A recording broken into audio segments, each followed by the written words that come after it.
tallest trees in the world are redwoods, which tower above the ground in California. These trees can easily reach heights of 300 feet. Among the redwoods, a tree named Hyperion tops them all. Standing at 380 feet, Hyperion also shares its name with the Titan god of heavenly light. Coming in second for the world's tallest trees is Helios, standing at 374 feet. And for the bronze medal, we have another redwood called Icarus at 371 feet high. Interesting names. Now, the widest tree that we know of is called El Árbol del Tule in Santa Maria del Tule, Mexico. This tree has a circumference of 164 feet, and it dwarfs the town church by a large amount.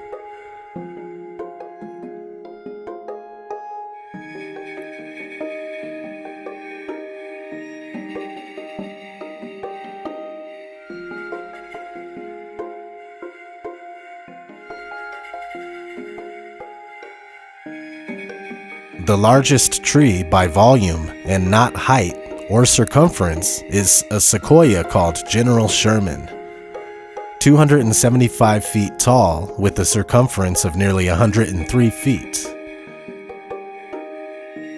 Now, these are just some of the world's tallest trees that are standing today. Needless to say, the sizes of some of Earth's remaining trees are absolutely mind-blowing, and the thing is, they used to be much bigger. Here's an article about an Australian mountain ash from 1872. The tallest tree ever measured was not a sequoia, but a type of eucalyptus, an Australian hardwood tree. In 1872, forester William Ferguson spotted an extremely tall mountain ash near the Watts River, Victoria, Australia. Purportedly, he was 132.6 meters or 435 feet tall.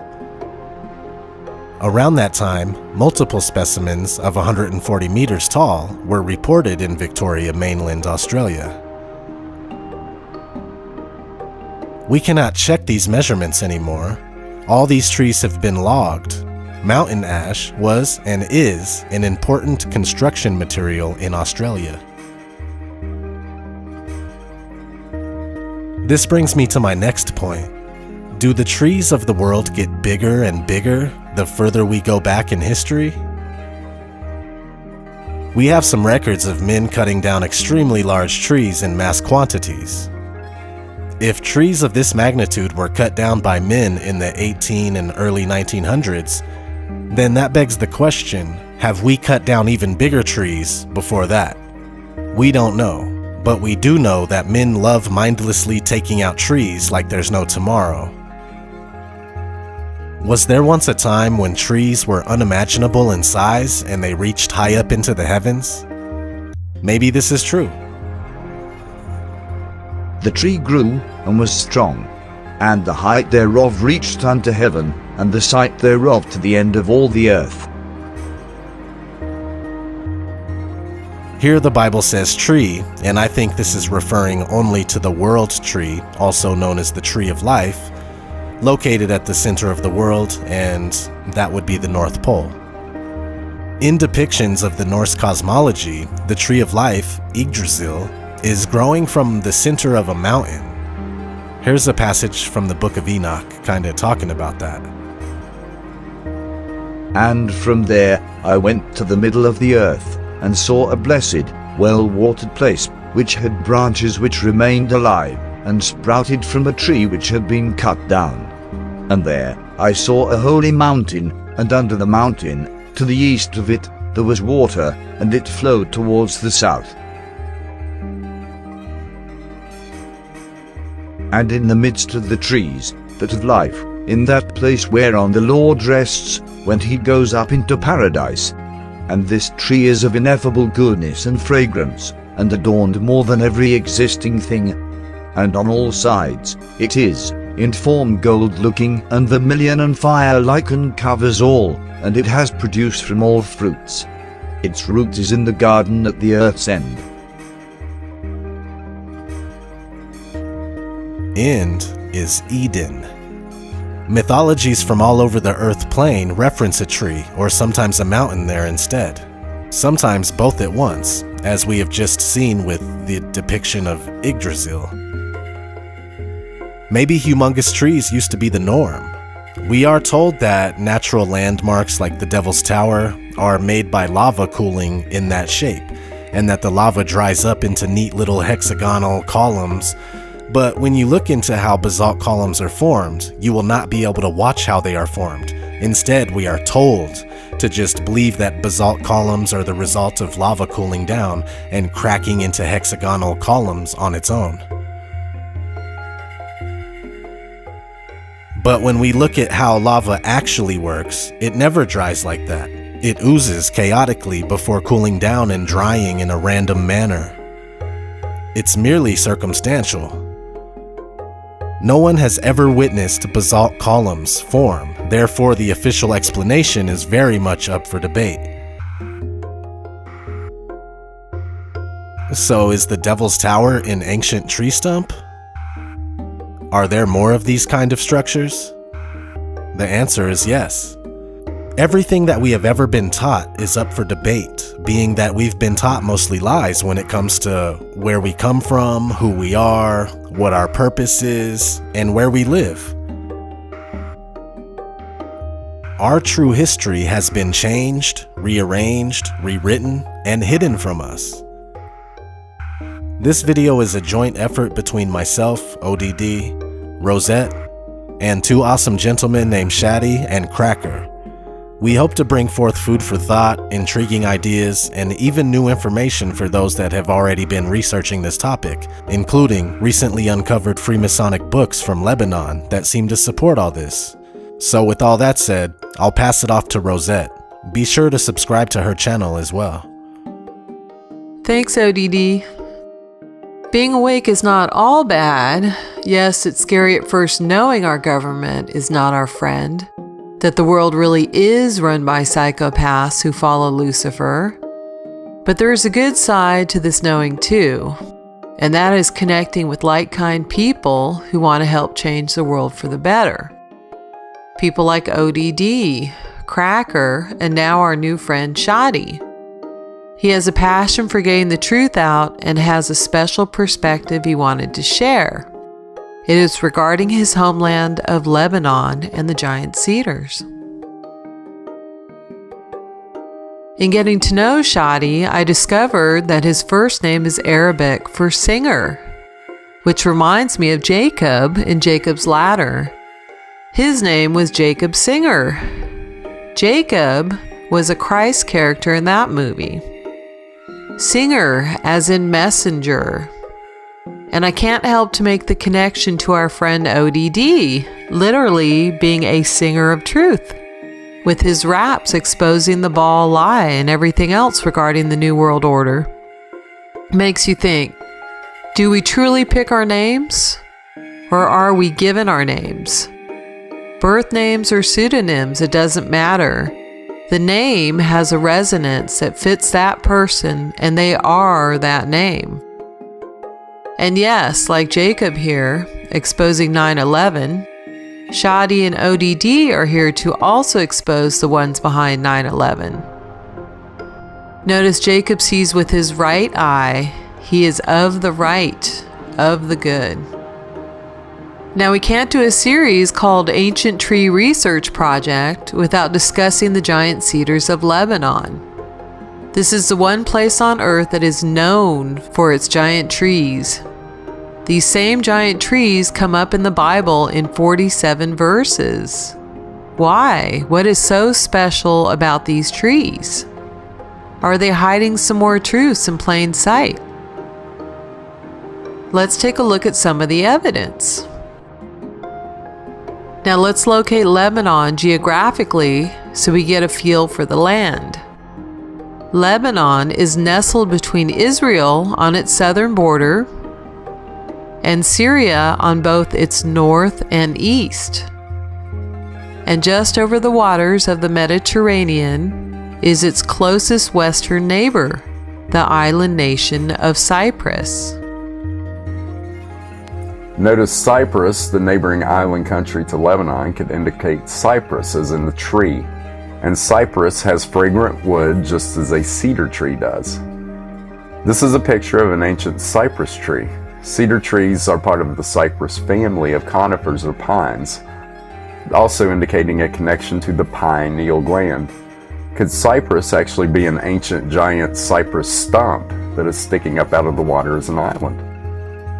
Speaking of Cyprus, Cyprus is visible with the naked eye on a clear day from the highest point in Lebanon, which is called O.D.D. It peaks at 3,083 meters above sea level.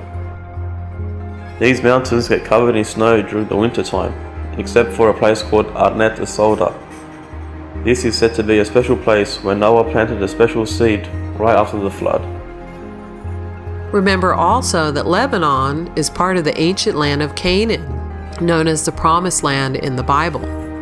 Canaan consisted of Lebanon, Syria, Jordan, and Israel, and was also known as Phoenicia. Now, Lebanon has a unique flag. There is a giant cedar on the Lebanese flag. A giant cedar of life. Cedar, C-E-D-A-R, is phonetically the same as cedar, S-E-E-D-E-R. And what is the giant cedar of life? The tree of life. Is this giant cedar symbolic of the tree of life in the center of our world? Does this imply a connection to the tree at the center with the giant cedars of Lebanon? I would say absolutely. And the tree is green. Green is the color of the heart chakra, Anahata. And the heart is in the center of our chest, just like the tree of life is in the center of our world. So the green tree is the heart.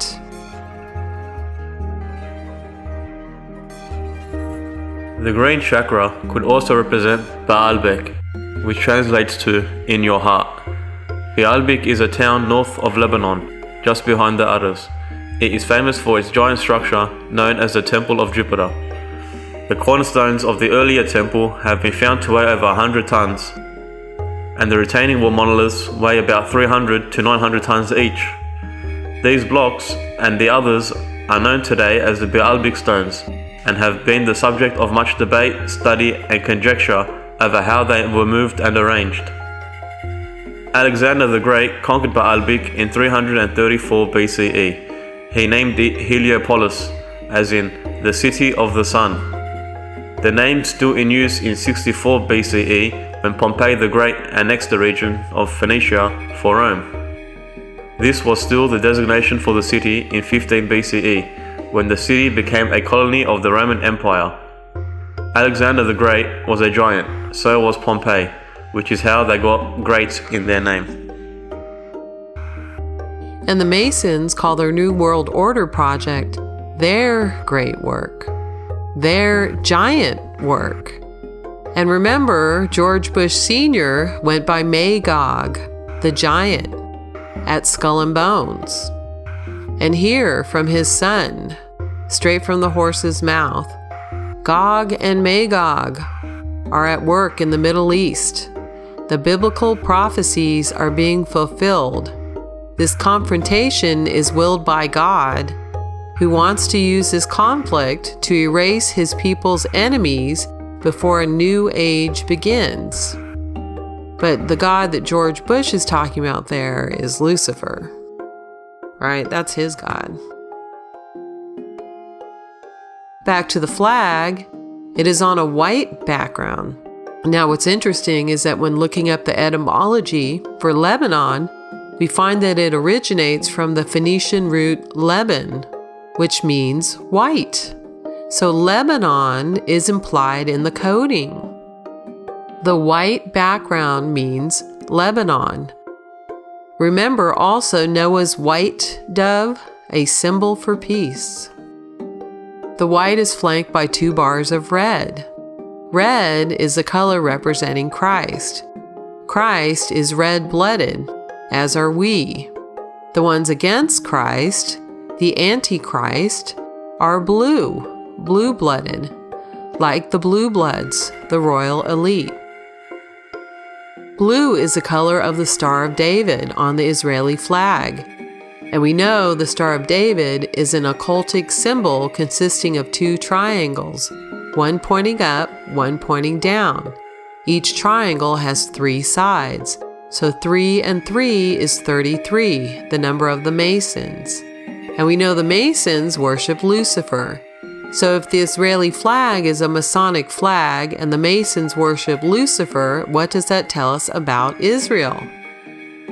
And 2 bars of red to show the heaven and earth connection, like we have in Norse mythology, with Asgard, the garden above, or heaven, and Midgard, the middle garden, or earth. The only 2 realms with gardens.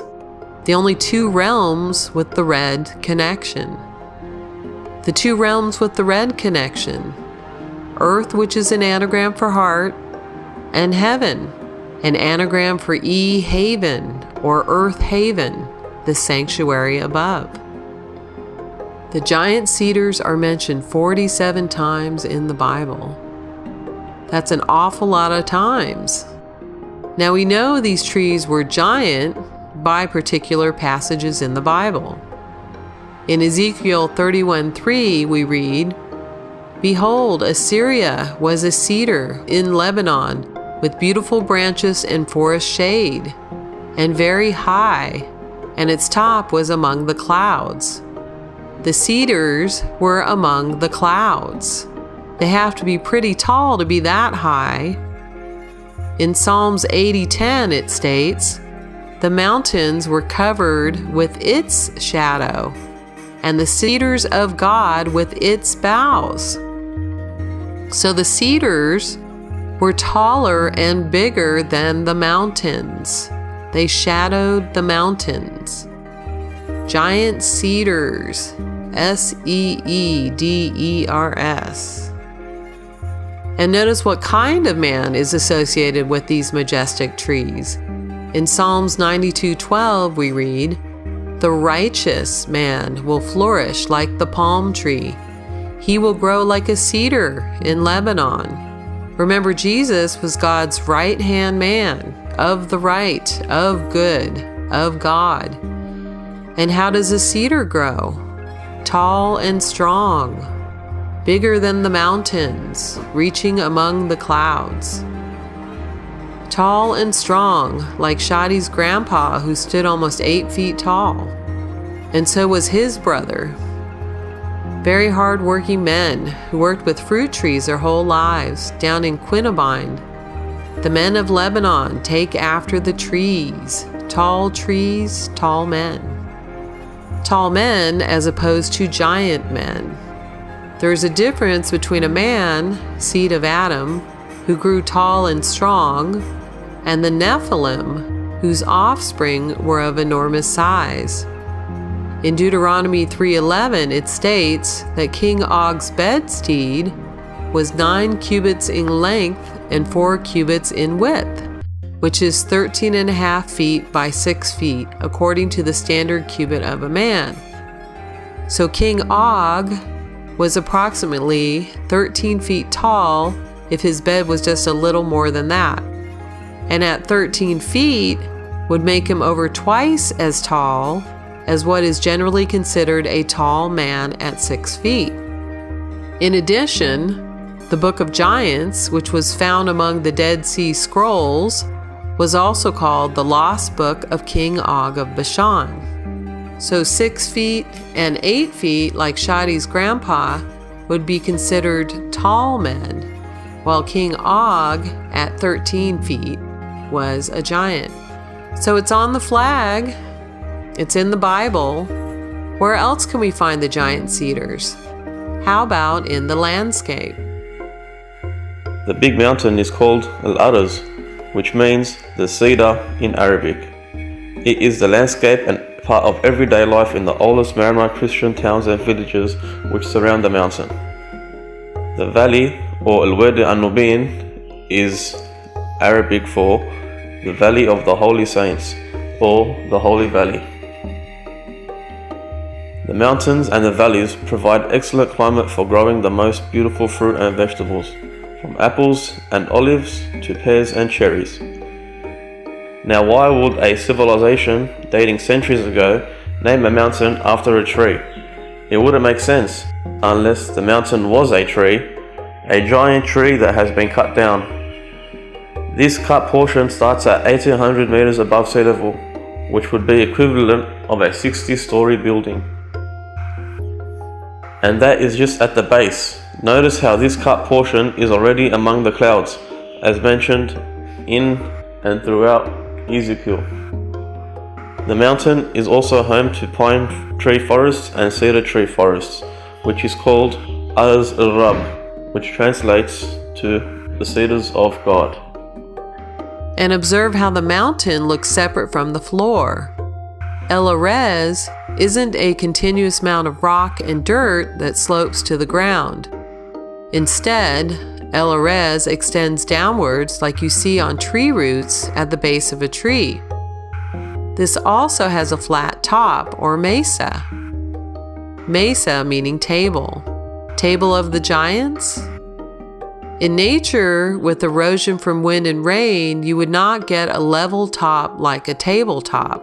You would get an irregular and rough pattern where rock becomes loose and gives way. So a flat top implies some form of cutting or sawing. The coloration is also similar to a tree trunk and can be distinguished from the plain below. This is a view from above. Notice how clear, clean and blue the sky is. Notice how flat and level it is.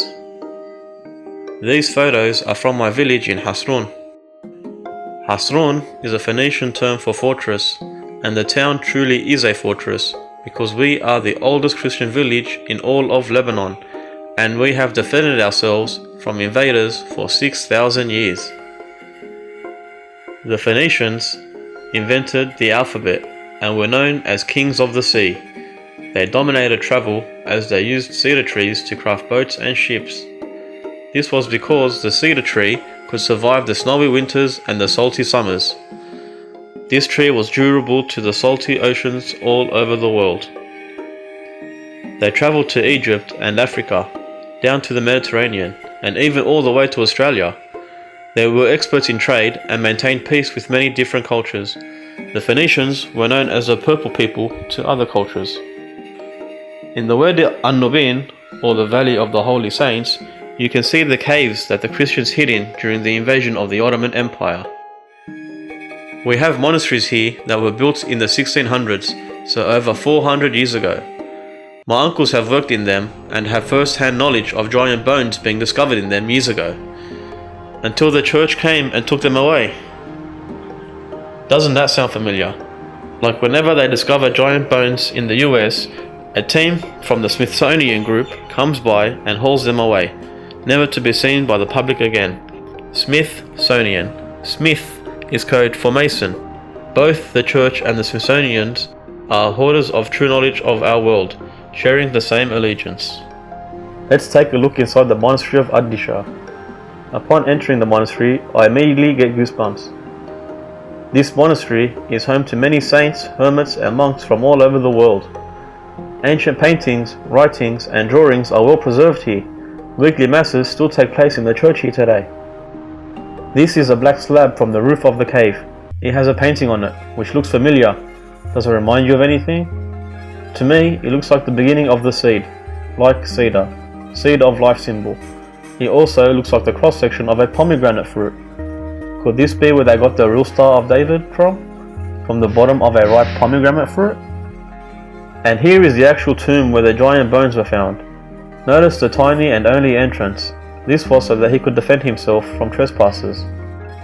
In the valley of Addisha, my grandparents and ancestors used to grow fruit and vegetables for 60 plus years before establishing a home in Hasron. The valley is called Addisha, and in Arabic Catholic Mass, we sing this as an opening hymn, and I am pretty sure it originated from this monastery. This is the day's harvest from my farm in the Weather, fruits of thy labor in Andobir. Can you see how the veins in the leaves are like the lines on our skin, like on my hand here? Now what's interesting too is the similarity between words that we have in the area. For example, a town across from Hasroun is called Eden, E-H-D-E-N, which phonetically is the same as Eden, E-D-E-N, as in the Garden of Eden. Now, although it appears from the brilliant research of the God culture in studying the Book of Jubilees that the garden is in the land of Ophir, which is modern-day Philippines, the connection is still as profound as the giant cedar is to the tree of life. And in the same general area, Ophir shows up on the map as well. Please check out the God Cultures channel on YouTube for more information on this. I'll leave a link below. Now we have another phonetically similar word in Kadisha. Kadisha, K-A-D-I-S-H-A, which is very close to Kadash, K-A-D-O-S-H, as in night Kadash, the 30th degree in Albert Pike's Morals and Dogma. The term Kadash is derived from the Hebrew word which means holy or consecrated. So night Kadash would be holy night.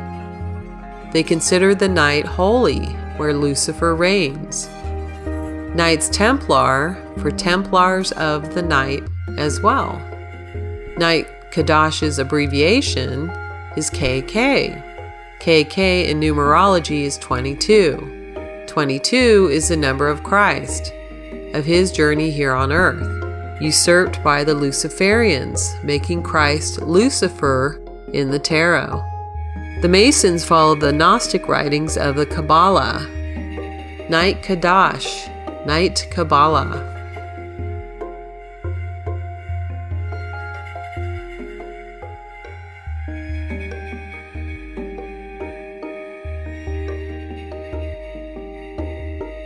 Just a note here, Kadash sounds like it might be related to the Kardashians or the Kardashians.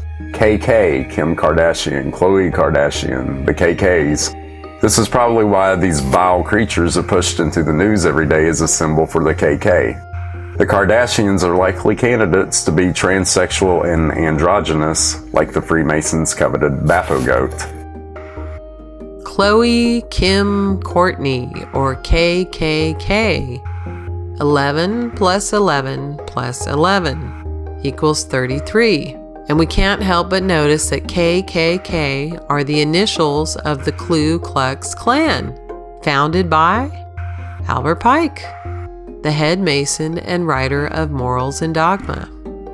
From the chapter of Night Kadash, the ghosts of the dead Templars haunt the Vatican and disturb the slumbers of the paralyzed papacy, which, dreading the dead, shriek out its excommunications and impotent anathemas against the living. It is a declaration of war and was needed to arouse apathy and inertness to action. It at length became a menace for the church and society when a rich and dissolute order, initiated in the mysterious doctrines of the Kabbalah, seems disposed to turn against legitimate authority, the conservative principle of hierarchy, and threaten the entire world with an immense revolution. The Templars, whose history is so imperfectly known, were those terrible conspirators.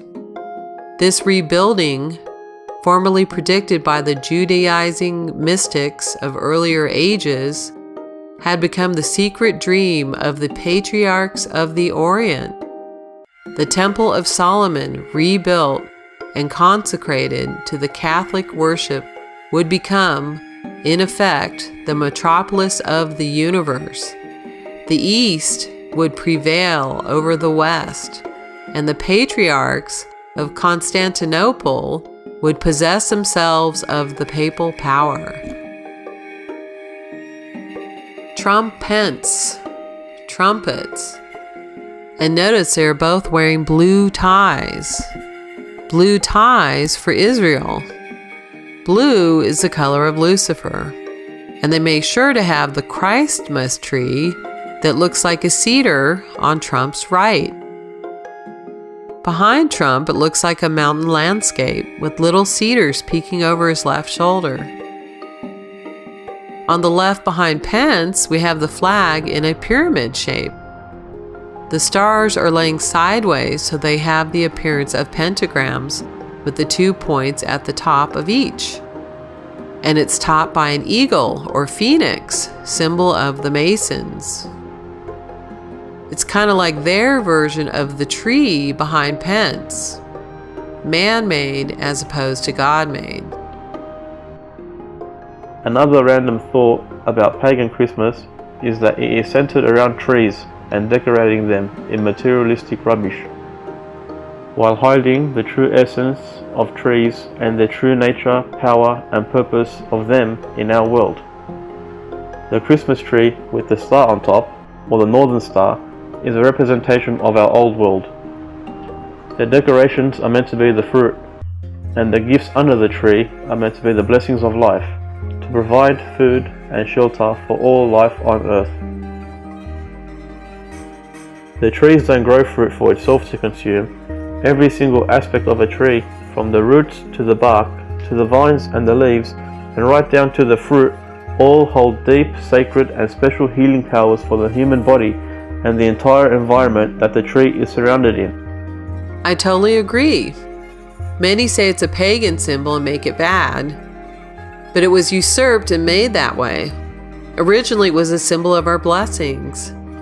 However, one thing people should be aware of, we should use live trees, trees with their roots intact, not cut trees. Cut trees represent the giant trees that they cut. So by having cut trees in our homes at Christmas has us unwittingly giving our blessings to this horrid act.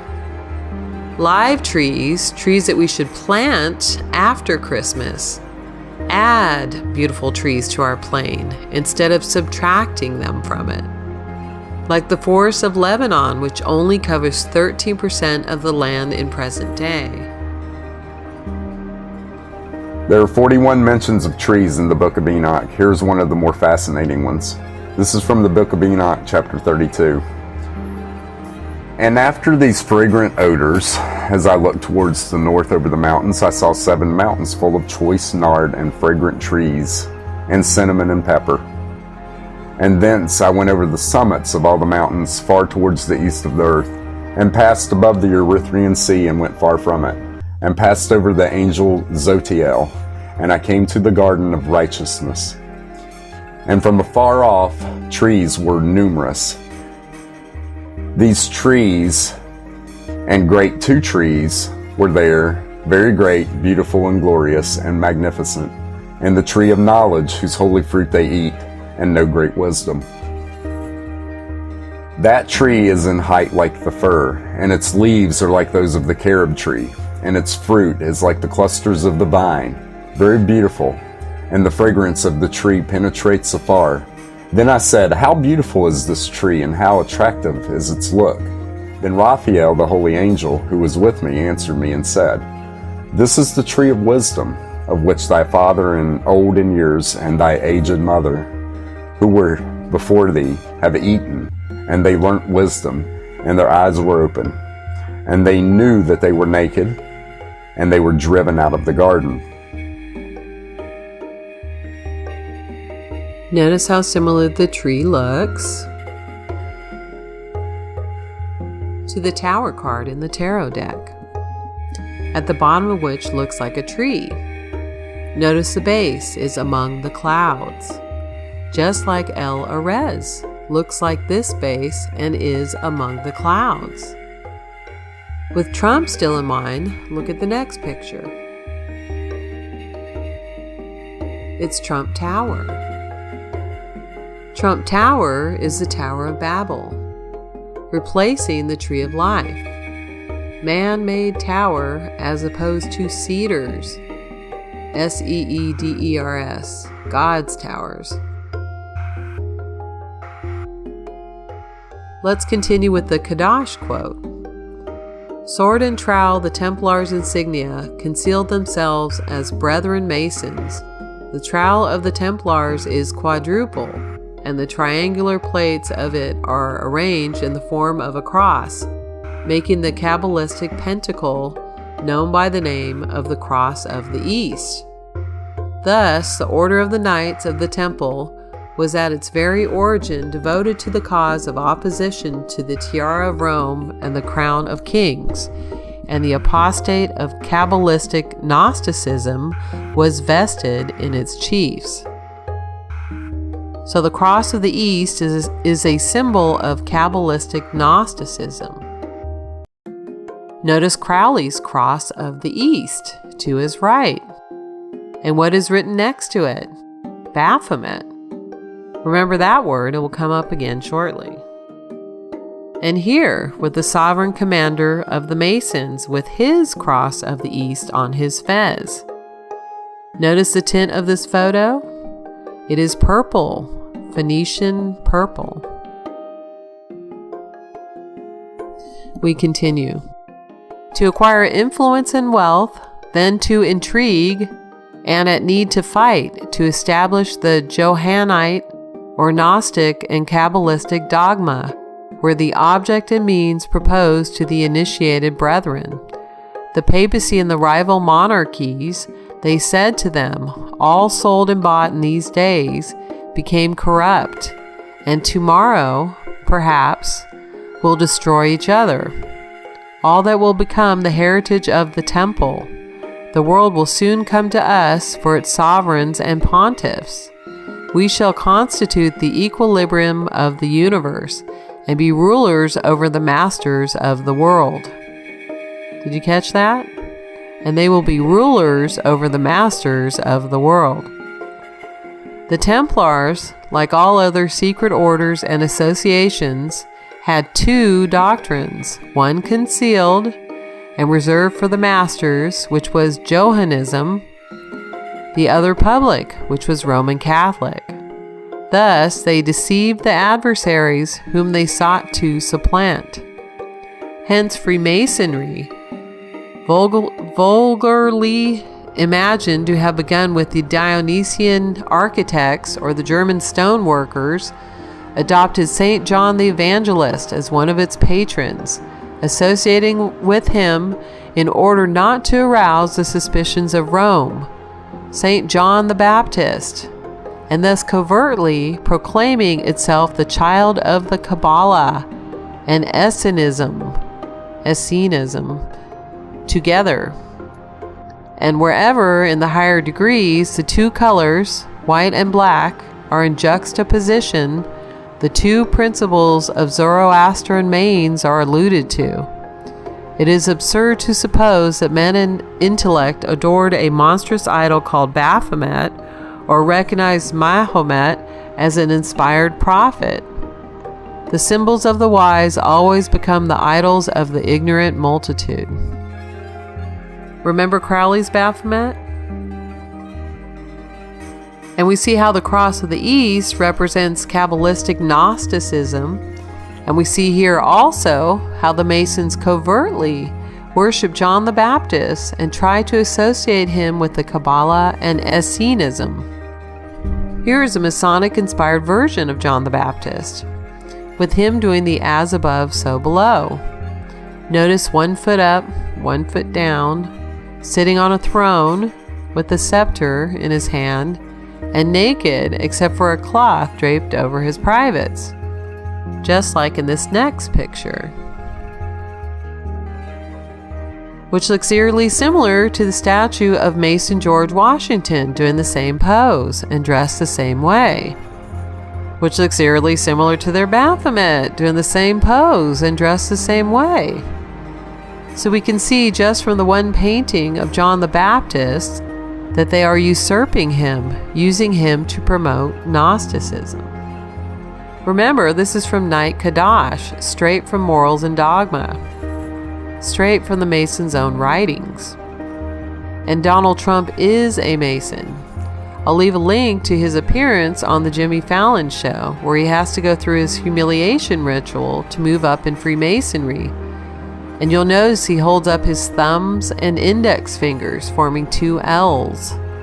L in numerology is 3, so holding 2 up, he is making the 33 of Masonry.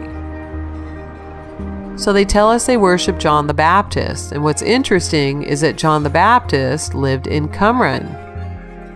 In further reading in Night Kadash, the legend of Osiris was revised and adopted to symbolize the destruction of the order and the resurrection of Kurum, slain in the body of the temple of Kurum Abba, the master as the martyr, or fidelity of obligation of truth and consequence, prophesied the restoration to life of the buried association.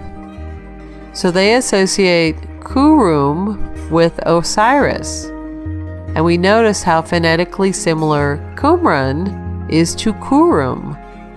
We are in the land of the Phoenicians, no less. The Dead Sea Scrolls were found in caves in Qumran.